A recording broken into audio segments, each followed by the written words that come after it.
Good morning, everyone. My name is Angeline Sanchez and I belong to the Unstoppable team. Today, my team and I are going to discuss the communicative language teaching.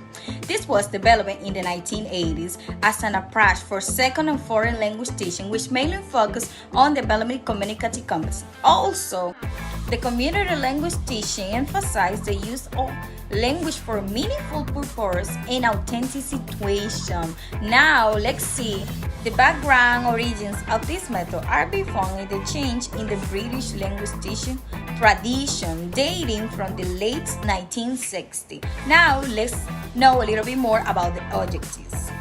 Some of the objectives of the community language teaching are fluency.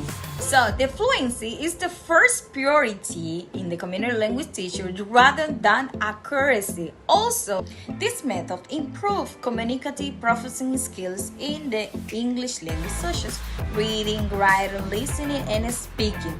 Also, it's used to engage the learning. And finally, enhance the productivity of language in a exciting way.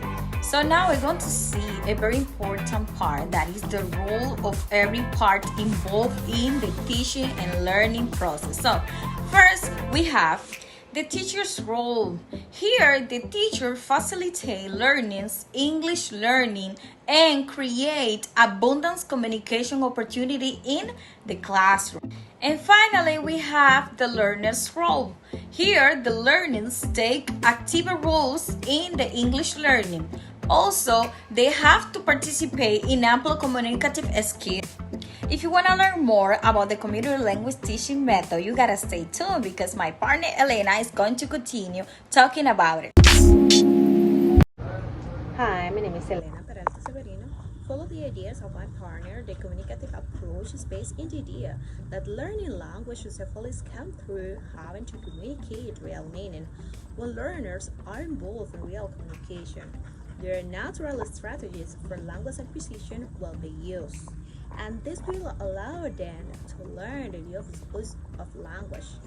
Communicative language teaching resources as a net of students which didn't know how to communicate using appropriate social language, gestures, or expression. They were at a loss to communicate in their culture of a language study. And the classroom's activity are guided by the communicative approach, which are characterized by trying to produce a meaningful and real communication, and at all its levels. It emphasizes more on skill than regular systems. Lesson is more learners focused, and the use of authentic material and resources. Role play is a great activity for this method. Practicing question forms by asking learners how to find out personal information about their colleagues, and is an example of communicative approach as it involves meaningful communication. My partners will continue adding other more interesting information. Thank you. Hello, good morning. I am Orbis and I will tell you about the experience and activities on using this method. There are some activities which are often used when this method is applied. Here, I will mention some of them in order to understand their principles and why they are done. One of the activity is that the teacher distributes a handout that it might be a copy of a sport column from a recent newspaper. The principle of this is that language, as it is used in a real context, it should be introduced authentic language, which helps in the comprehension. Another activity is that the teacher gives the student the directions for the activity in their target language. The principle of this is that the target language in this method is a vehicle for classroom communication, not just the object of study. Another one is that the students play a language game. Games are important because they have certain features in common with real communicative events.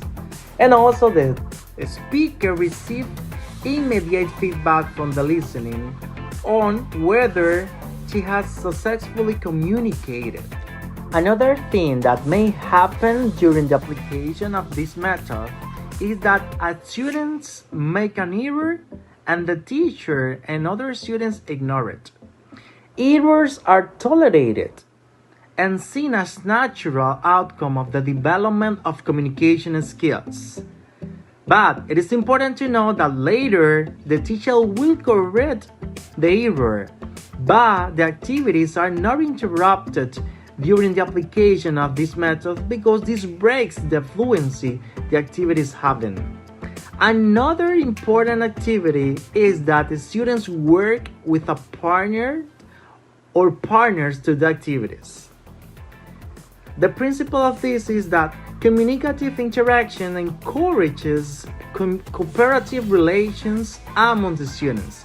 It gives the students an opportunity to work on negotiating meaning, and also having students work in small groups maximizes the amount of communicative practice they receive. Well, that was my intervention, and now my partner will continue to talk about this amazing method. Hi everyone, my name is Eliana Ulloa. In this opportunity, I'm going to talk about the principles. The role of the teacher in communicative language teaching is to be facilitator, communicator, and the major one of the role is to be an advisor during the activities and promote the communication skills in the student. On the other hand, the role of the students are powerful communicators. They are actively engaged negotiating the meaning, trying to make themselves understood, even if the skills of the students are not complete in target language. Some characteristics of the teaching and learning process are goal of effective communication, learning language by using it to communicate, focus on meaning and appropriate usage, focus both on the fluency and accuracy, and use of authentic materials. And the last one, but not the least, is the integration of the four skills: speaking, reading, writing, and listening. The students' feelings are very important in communicative language teaching because the students need to be motivated in order to learn or study another language, even if they are doing good or not. The students need to feel that they are doing something useful. A teacher evaluates not only his students' accuracy, but also their fluency. The student who has the most control of the structures and vocabulary is not always the best communicator. How does the teacher respond to the student's error?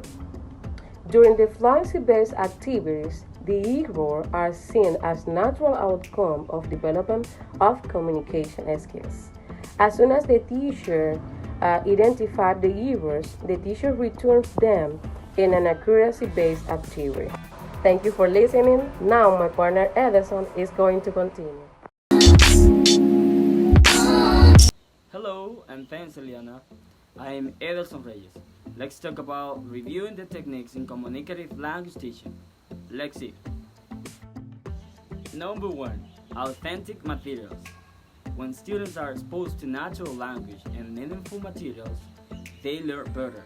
For example, a newspaper article to analyze the position of two candidates in election.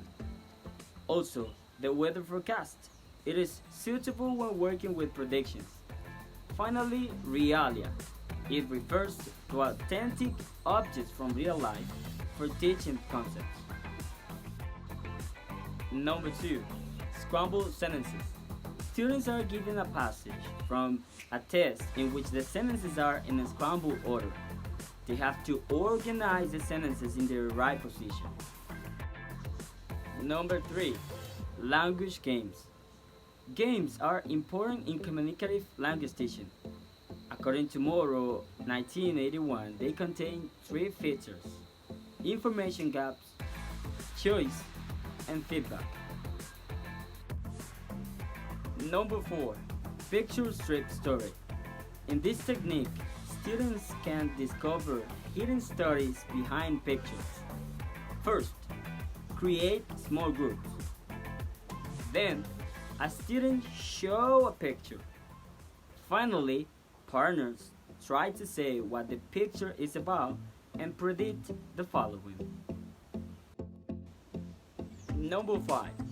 Roleplay gives students the opportunity to practice communication in different social contexts. Conclusions. In this method, there is an interactive relationship. Also, students learn the target language in an enjoyable way. In addition, it is based on students' needs and interests. Students learn for communication. Furthermore, errors are considered natural phenomena. It integrates listening, reading, speaking, and writing. What is more, evaluation is focused on accuracy but also fluency. Finally, teachers are facilitators, communication promoters, and advisors. Hey, we haven't finished. Let's play the Hurry game time. Number 1, the role of learners. Very good, communicators. 2, the role of teachers is. Excellent, facilitators. 3, and the last, those are some techniques. Awesome! Role-play, language game, and picture strip story. It was the Unstoppable Team presentation. See you soon.